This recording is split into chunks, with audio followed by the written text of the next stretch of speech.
शुरू कंदसि, छा तव्हां प्रभु जी सेवा कंदा आहियो? छा पंहिंजी भावनाउनि जी सेवा कंदा आहियो? माण्हुनि खे सभिनीनि खां वधीक इहो वणंदो आहे, इन करे मां चवां थी। अचो त कुझु मिसाल ॾियूं तव्हांखे जेको परमेश्वर असांखे माफ़ी ॾियनि था। छा तव्हां मञींदा आहियो त तव्हांखे माफ़ी मिली वई आहे ऐं तव्हां अॻियां वधा आहियो ऐं तव्हांखे समय बर्बादु करण जी ऐं दोष लॻाइण जी काई ज़रूरत न आहे? उनखां पोइ जाम ॾींहंनि ताईं तव्हां जाम हफ़्तनि ताईं जाम महीननि ताईं इहे कंदा आहियो। दोष हिकु ॾाढी वॾी समस्या आहे मसीह में। असांखे ख़बर आहे त प्रभु असांजी ॻाल्हियुनि खे माफ़ करे छॾींदो आहे। असांखे सचपच विश्वास आहे त उहो असां सां गॾु आहे, पर त बि असांखे पाण में इहो जाम दफ़ा माफ़ी घुरंदा आहियूं। छो असां ईअं कंदा आहियूं? छो असां इहो महसूसु कंदा आहियूं? मां मञा थी त असांखे दोष लॻाइण जी आदत थी वई आहे। इन जे करे असांखे अतीत आहे, छाकाणि त असां बचपन में मूंसां गॾु ईअं थियो हुयो। मुंहिंजो पीउ मूंसां गॾु शोषण कयो हुई ऐं मूंखे चयो हुई त हीअ समस्या आहे ऐं ख़बर पई त उहो मूंसां गॾु ग़लति थो करे। मां नंढी हुयसि त बि मूंखे ख़बर पई त मूंसां ग़लति थियो ऐं कोई दोष कोन हुयो। उन समय ते मां जाम नंढी हुयसि, पर मूंखे ख़बर पई त इहो कुझु ग़लति थिए थो मूंसां गॾु। इन जी ज़िमेदारी खई हुई। मूंखे ख़बर हुई त मुंहिंजो शोषण थियो हुयो ऐं मां चवां थी त मां इन करे हमेशह ॾपंदी हुयसि। जेको बि थींदो आहे उहो ॾक जे करे थींदो आहे। ख़बर अथव, असांखे इनखे लिकाइणो पवंदो आहे, ख़ासि करे जंहिंजो शोषण थियो हुजे ऐं उहो शर्मिंदा हुजे, छाकाणि त उहो जाम ॾुखियो हूंदो आहे। जेका उहो लिकाए रखंदा आहिनि उन्हनि खे ख़बर पवंदी आहे, ॾाढो वॾो बोझो थी वेंदो आहे मन में। मां हाणे तव्हांखे वाक्य पढ़ी ॿुधायां थी जेको दिलचस्प आहे ऐं मूंखे जाम वणंदो आहे। असां बीमार ओतिरा थींदा आहियूं जेतिरी ॻाल्हियूं आहिनि। असां वटि जाम टाइम आहे उहो ॻाल्हियूं जेके असां लिकायूं आहिनि। हे रहस्य असांखे बर्बादु करे छॾींदो आहे ऐं असांखे दोष लॻाइण जी आदत पइजी वेंदी आहे। प्रभु सां गॾु असांजा सुठा संबंध हुजण जे करे उहो प्रभु जे बारे में सिखाइण पोइ बि मूंखे असंभव लॻंदो आहे। दोषी कोन महसूसु थींदो आहे। इहो हिकु तरीक़ो आहे असांखे विश्वास न करिणो आहे, पर त बि असां इन जो मुल्ह चुकाईंदा आहियूं, छाकाणि त असां हिनखे स्वीकार न कंदा आहियूं। उहे शयूं जेके असां सां गॾु आहिनि ऐं उहो जेको असां करे रखंदा आहियूं उहो हिकु वॾी ऐं जाम प्यारी ऐं जेका अक़बुल जेको गॾु आहे उहो असांजे मथां करे छॾींदो आहे। जंहिंमहिल असां हिनखे महसूसु कंदा आहियूं, जेको वॾी समस्या हूंदी आहे, जेको बाइबल में लिखियलु आहे त असां जल्दी भावनाउनि बि ग़ाइबु थी वेंदियूं आहिनि ऐं असांजी भावनाऊं असां ते क़ाबू करे छॾी आहिनि। जंहिंमहिल प्रभु असांखे चए थो त असांखे इहो करिणो आहे ऐं भावना जेके असांजे अंदरि हूंदी आहिनि, जेसिताईं तव्हां पंहिंजी भावनाउनि ते विश्वास था कयो, तव्हां उनखे पोषण था ॾियो ऐं तव्हां सां गॾु उहो रहंदी आहे। जॾहिं तव्हां पंहिंजी भावनाउनि खे वधीक परमेश्वर जे वचन ते विश्वास कराईंदव त तॾहिं तव्हांजा समय हटिजी वेंदा ऐं उहो तव्हां मां केतिरा माण्हू इन समस्याउनि सां लड़ी रहिया आहिनि। लॻभॻि सभई माण्हू, तव्हां मां केतिरा जाम माण्हू आहिनि हेॾो बोझो हुजण खां पोइ बि तव्हां हथु मथे न खणंदव। मूंखे विश्वास आहे टीवी में ॾिसण वारा माण्हू जेके ॿुधी रहिया आहिनि मीडिया जे थ्रू, उन्हनि खे बि ईअं लॻंदो त तव्हां मथे हथु न खणी सघंदा आहियो। तव्हां दोष ऐं अपराध जी भावना, मां तव्हांखे चवां थी त तव्हां इहो सम्झो जेको दोष आहे पाप सां मिलंदो आहे, इन करे असांखे हिनखे मिटाइणो आहे। तव्हां पाण माफ़ी वठी करे दोष जी भावना नथा रखी सघो। इहो हिकु कूड़ आहे ऐं इहा हिकु भावना आहे जेकी शैतान असांखे तंग कंदो रहंदो आहे। मूंखे दरअसल हिकु ॻाल्हि ॿुधाइणी हुई, मां चाहियां थी तव्हां इहो ॿुधो। ॾिसण लाइ मूंखे जाम साल, उन अवस्था में तव्हां इहो सिखो दोष जी भावना। तव्हांखे ख़बर पए त तव्हांखे छा करिणो आहे, कुझु ग़लति थी चुको आहे। मां जाम पुछंदी आहियां त परमेश्वर मूंखे माफ़ी घुरणी आहे, मूंखे माफ़ु कंदव, मूंखे स्वीकार कंदव, मूंखे माफ़ी ॾींदव की न ॾींदव। जाम शक्तिशाली सबक़ सिखियो आहे ऐं मां चवंदी आहियां त मां तव्हांखे ॿुधायां त तव्हांखे ख़बर पए त तव्हांजी मदद थिए। मां जाम साल ताईं सेखारियो आहे, ग़लति छा हुई मूंखे ख़बर न हुई। शैतान मुंहिंजे मथां जाम हुकुम हलाईंदो हुयो, मूंखे महसूसु कराईंदो हुयो। मां दुकान जे ॿाहिरि सामान वठणु वेंदी हुअसि त मूंखे यादि ईंदो हुयो त मां ॾाढो ख़राबु महसूसु थी कयां, मूंखे जाम बोझो आहे। मां दुकान जी तरफ़ हलंदी हुयमि त उदास महसूसु थींदी हुयमि। तॾहिं प्रभु मूंखां पुछियो, जयेश छा तूं मरी वञी आहे इन पाप खां मुक्त थियण लाइ? तूं हिन खां अॻियां वधण वारी आहे ऐं तोखे इन जो जवाबु ख़बर आहे की न आहे? मां चाहियां थी त छॾियो मां तव्हांखे बलिदान खे स्वीकार कंदसि ऐं यीशु मुंहिंजे लाइ जेको क्रूस ते मरी वियो मां उन खां उहो धर्म अपनाईंदसि ऐं महसूसु कंदसि। ऐं उन वक़्तु मां चयो इहो ई सही वक़्तु आहे इहो सभु करण लाइ। तव्हांखे वक़्तु कीअं मिलंदो आहे? तव्हांखे अगरि बुरो थो महसूसु थिए सुठो थो महसूसु थिए तव्हांखे दुख करिणो आहे 3 ॾींहं ताईं प्रभु तव्हांखे ॾेखारणु शुरू करे छॾियईं ॾिसो तव्हांजे लाइ कुझु कोशिशि करणी आहे। इहो शुभ समाचार आहे। उनखे हिन जी ज़रूरत कोन्हे कि तव्हां पंहिंजे कमनि खे छॾियो। उन जे बलिदान सां तव्हां इहो कयो ॾाढो सुठो आहे त पूरा कमु कयो ऐं पंहिंजा कमु कयो। इन करे मां चाहियां थी त तव्हां सम्झी वञो त तव्हांखे कुझु ग़लति न करिणो आहे। परमेश्वर खां माफ़ी घुरो था, तव्हां पछतावो करो था त तव्हांखे उहो दोषी महसूसु था कयो। शैतान तव्हांखे उहो अखर चए थो करण लाइ त तव्हां उहो कयो था। तव्हां उन जे टंग में इहो टंग रखी करे तव्हां उन जे रंग में रंगजी था वञो, इस्तेमालु था करणु ॾियो पंहिंजे पाण खे। ॿुधायो तव्हांखे कीअं महसूसु थींदो आहे? मूंखे ख़बर आहे त मां सत्य छा आहे। मां नंढी किताब लिखी आहे तव्हांखे ॿुधायां थी परमेश्वर जी वचन जे आवाज़ सां। इहा गुप्त शक्ति आहे जेको मां तव्हांखे सिद्धांत सेखारियां थी ऐं तव्हांखे चवां थी त तव्हां इहो सिखो। यीशु उनखे चयो आहे जेकॾहिं तव्हां उबता जवाब ॾियणु शैतान खे शुरू करे छॾिया त उहो तव्हां सां ॻाल्हाइणु बंदि करे छॾींदो। लॻभॻि हर पल शैतान यीशु खे कुझु चवंदो आहे ऐं उनखे चवंदो आहे त तूं लालच कर, तूं उनखां कुझु फासाएसि, तूं ॿाहिरि कढेसि। पर प्रभु जा वचन जी मिसाल ॾियण खां यीशु हुनखे जवाबु ॾींदो आहे ऐं चवंदो आहे तूं चुप करे वेह, तुंहिंजो कुझु कमु न आहे। हुन जोर सां चयईं, जाम जोर सां, ऐं उन विजय प्राप्त कई। मां तव्हांखे हिकु ॻाल्हि ॿुधायां थी, जंहिंमहिल शैतान असांखे कुझु करण जी कोशिशि कंदो आहे त प्रभु असांजी ताक़त बणिजी वेंदो आहे ऐं उन वचन द्वारा असांखे उहा ताक़त मिलंदी आहे जेकी असांजे भावनाउनि सां गॾु हूंदियूं आहिनि ऐं चवंदी आहिनि त असांखे गोॾा न टेकणा आहिनि, अचो प्रभु जी स्तुति था कयूं।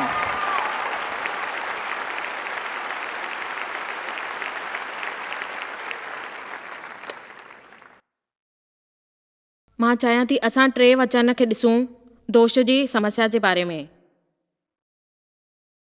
छाजे करे त इहा भावना आहे जेके असांजे अंदरि आहिनि जाम तरह सां प्रभु सां गॾु नथी मिलणु ॾियनि।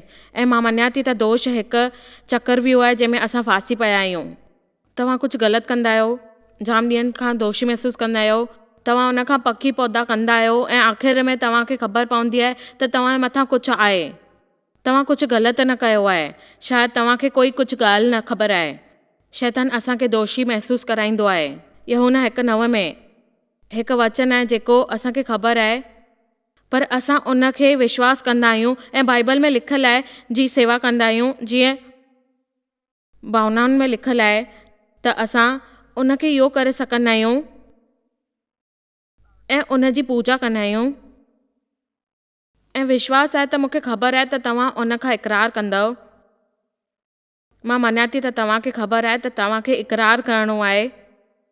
मूंखे हिन जे बारे में सुभाणे अञा ॻाल्हाइणो आहे। इन करे मां तव्हांखे साफ़ ॿुधायां थी त प्रभु असांखे 2 ॻाल्हियूं सेखारे थो। असांखे जीवन जो आनंद वठणो आहे ऐं उन ॻाल्हियुनि में असांखे समस्याउनि खे हटाइणो आहे जेको उहो असांजे अंदरि ग़लति फ़हमी पैदा करे थो ऐं उहो पाप आहे ऐं असांखे उनखे माफ़ु करिणो आहे।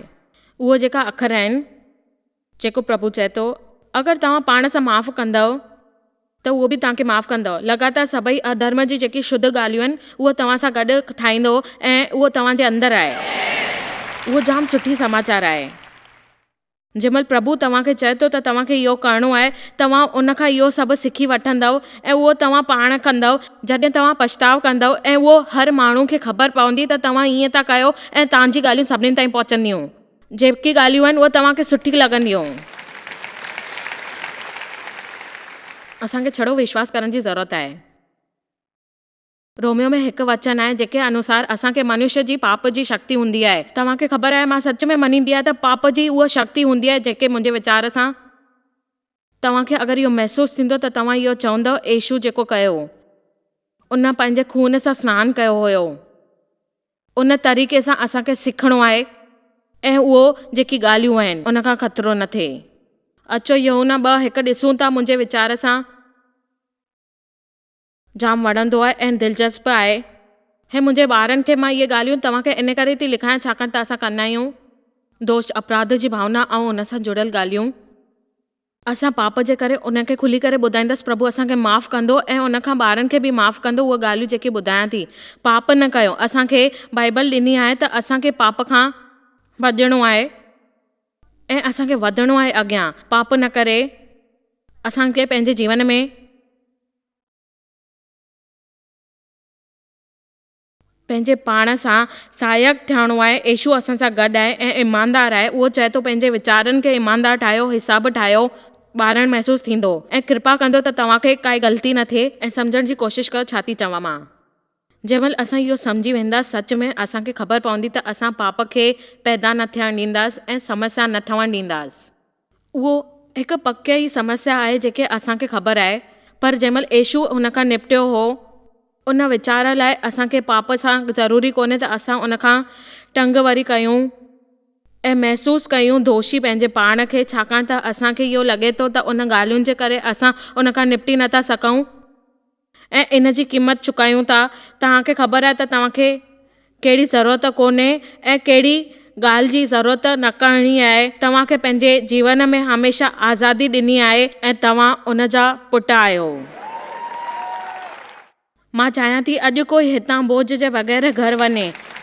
मां चाहियां थी टीवी ते ॾिसण वारो कोई इहा ॻाल्हि हमेशह सम्झी वञे, मूंखे माफ़ी मिली चुकी आहे। मां यीशु सां गॾु आहियां, पूरी तरह सां पक ई पक गॾु आहियां जेको मसीह में आहे। असांखे ज़रूरत कोन्हे त असां पंहिंजी घोषणा कयूं। असांखे हमेशह पाण छा मां हिकु घोषणा करे थी सघां, प्रभु तव्हां खां गुस्सो कोन्हे। मुंहिंजे वीचार में मां पाण पंहिंजे जीवन खे छंछाले छॾियो आहे। महसूसु कयां थी ईअं मां नाराज़ आहियां, गुस्से में आहियां। मुंहिंजी ख़बर आहे त इहो कुझु न थींदो छाकाणि त प्रभु प्यार थो करे ऐं जंहिं महिल उहो कहिड़ी बि ॻाल्हि ग़लती थिए थी त उहो असांखे माफ़ु करे छॾींदो आहे ऐं चवंदो आहे त तव्हां पंहिंजा तरीक़ा सुधारे छॾियो ऐं दुखी न थियो। जेसिताईं असां हुन जी भरपाई न कयूं, जेके असां कयो आहे त असांखे जेके बि ॻाल्हि आहिनि असां कयूं आहिनि उहो माण्हुनि सां ग़लति थियो आहे त असांखे उन सां माफ़ी घुरणियूं आहिनि। तव्हांखे ॿुधण जे स्वीकार करे रती भर बि तव्हांखे ईअं न ख़बर पवंदी त तव्हां छा कयो आहे, तव्हांखे ख़बर पवंदी त छा मिलियो। तव्हांखे हमेशह ईअं लॻंदो आहे त तव्हां कुझु ग़लति कयो आहे, पर तव्हां कोशिशि कयो उन खां ॿाहिरि निकिरण जी। सुठा संबंध ठाहियो पंहिंजे प्रभुअ सां, जाम कोशिशि करणी पवंदी आहे इन ॻाल्हियुनि में। उहो तव्हां सां गॾु आहे, उनखे सभु कुझु ख़बर आहे तव्हां छा था कयो ऐं तव्हांखे जाम सुठी समाचार मिलंदी जेको प्रभु चाहे थो तव्हांखे मिली वञे हमेशह लाइ ऐं उहो चए थो तव्हां इहो कयो।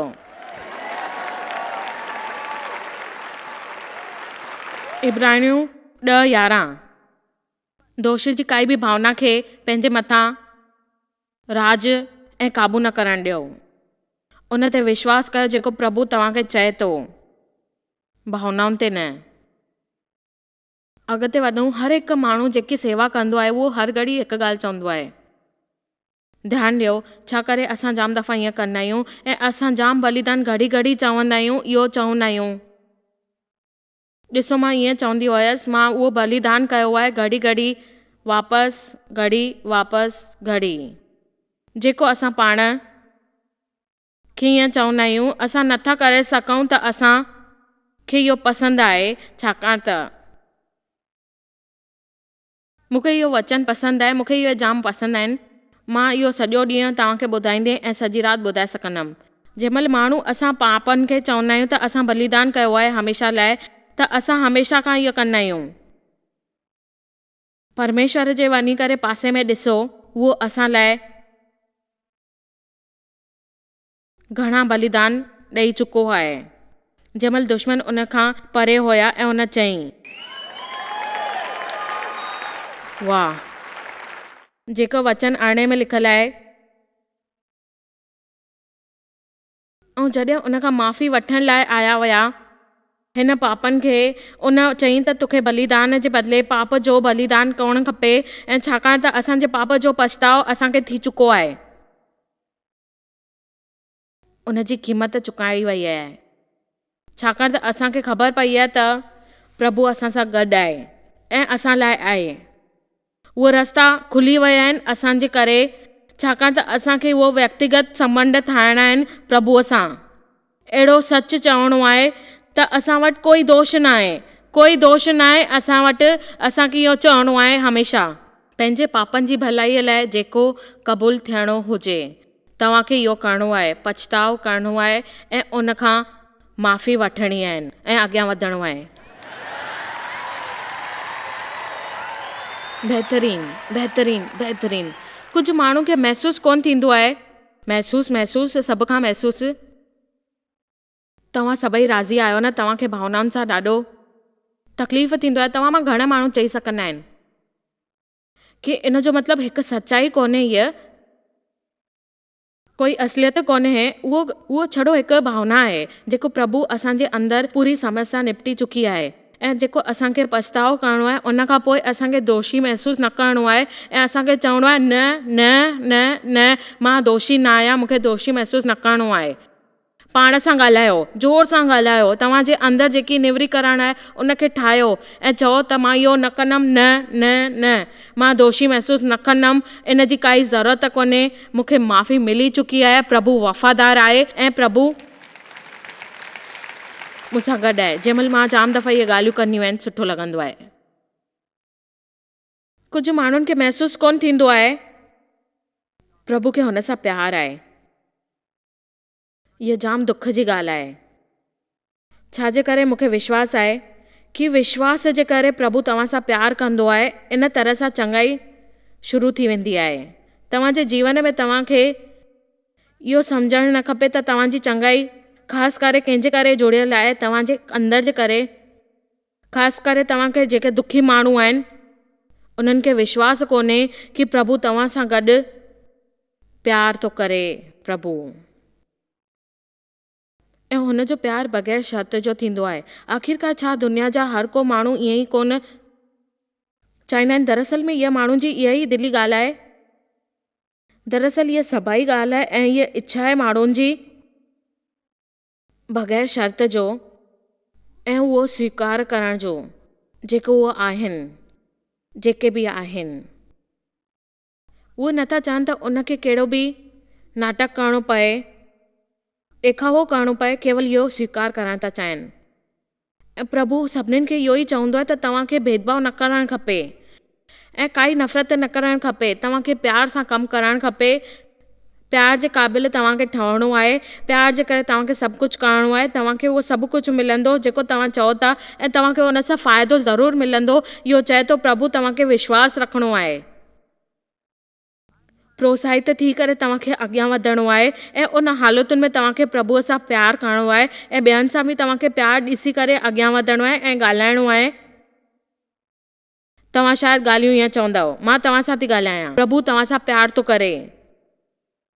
तव्हां शायदि चवंदव अहिड़ी ॻाल्हियूं चवण खां पोइ मूंखे ख़बर आहे, मूंखे ख़बर आहे, मूंखे ख़बर आहे। तव्हां इहो चवंदव त तव्हांखे ख़बर आहे त ॼाणनि ख़बर पए। महसूसु करण खां सुठो आहे त तव्हांखे ख़बर पए त तव्हां छा आहियो। शैतान असांखे फालतुनि कमनि में लॻाए छॾींदो आहे। जॾहिं असां विश्वासु करणु लॻंदा आहियूं त महसूसु थींदो आहे त असां इंतज़ारु था कयूं प्रभुअ जो ऐं असांखे ज्ञान प्राप्त थी वेंदो आहे। मां इन ॻाल्हियुनि में वधीक न सोचींदी आहियां ऐं पंहिंजो वक़्तु न विञाईंदी आहियां। मां हाणे हिन जे बारे में न सोचींदी आहियां, मूंखे ख़बर आहे मां ईअं छो कयो। मूंखे महसूसु थींदो आहे त इहे कहिड़ी ॻाल्हियूं आहिनि। मां सचुपचु न मञींदी आहियां इन सभिनीनि ॻाल्हियुनि खे हाणे। ऐं जेके जीवन सां जुड़ियल आहिनि ऐं प्रभु सां गॾु जुड़ियल आहिनि, उहे ॻाल्हियूं मां गहराई तक वेंदी आहियां ऐं उन ॻाल्हि ते मां सोचींदी आहियां त मूंखे जेको दुख न पहुचाइनि। मूंखे ख़बर आहे त मुंहिंजा कहिड़ा कम आहिनि ऐं मां उहो सभु करे सघंदी आहियां पंहिंजे पाण।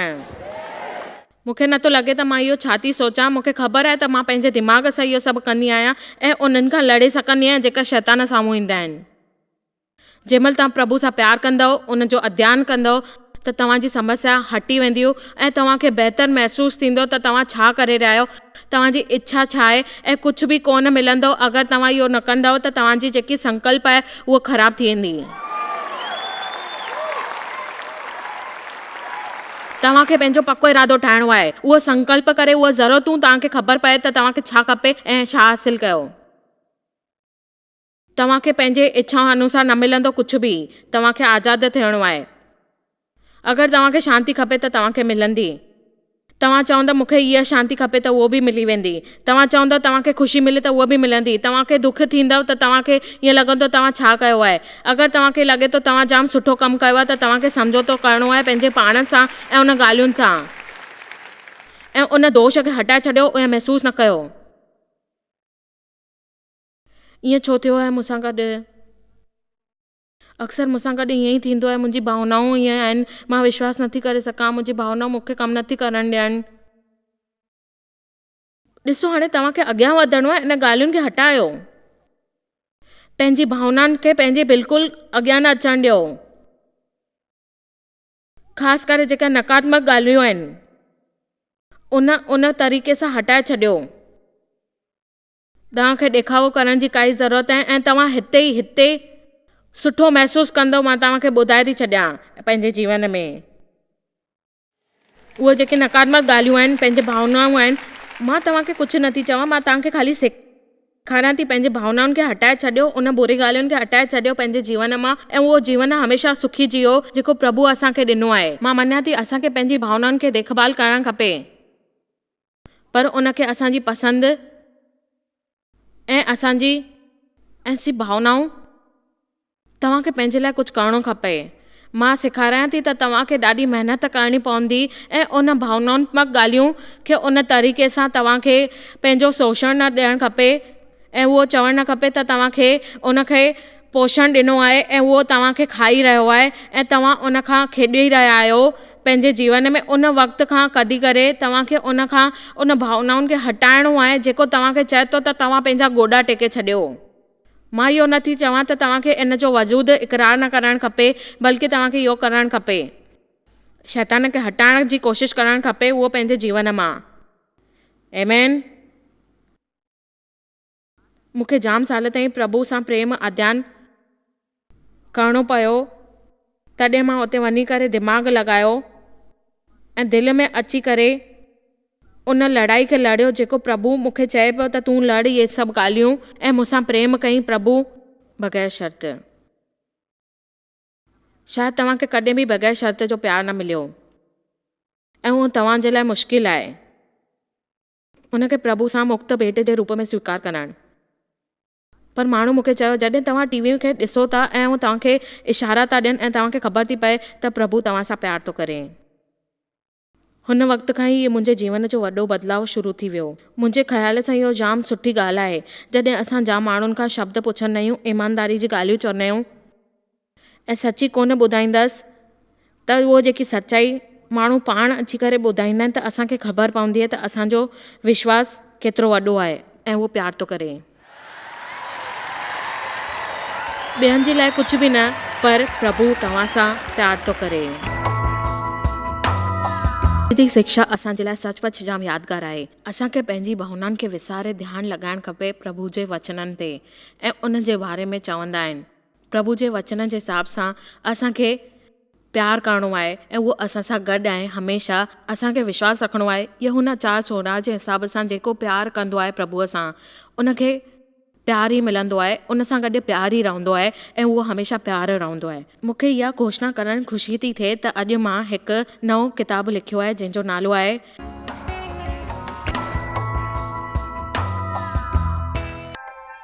तव्हांखे शायदि ख़बर कान्हे तव्हां जॉइस मायर मिनिस्ट्री लाइ केतिरा महत्वपूर्ण आहियो। असां तव्हांजी क़दुरु कयूं था। असां आभारी आहियूं। असां पंहिंजे दोस्तनि ऐं भागीदारनि जी जंहिंजे करे दुनिया भर में सेवा करणु मुमकिन थियो आहे। असां मिली करे बुखियनि माण्हुनि खे रोटी खाराईंदा आहियूं, ग़रीबनि खे कपिड़ा ॾींदा आहियूं ऐं देश खे सुसमाचार ॾींदा आहियूं। महिरबानी करे अॼु ई jmmindia.org ते असां खां संपर्क कयो। प्रार्थना जे लाइ, विनती करण जे लाइ, असांजे संसाधननि जे बारे में ऐं वैदिक ख़बर वास्ते, जॉइसी जी सभाउनि जो वक़्तु ॾिसण वास्ते, असांजा भागीदार ठहण वास्ते, जीअं असीं सॼी दुनिया में मसीह जो प्रेम विरायूं। हाणे ॾिठल प्रोग्राम जा प्रायोजक हुआ जॉइस मायर मिनिस्ट्री जा दोस्त ऐं भागीदार।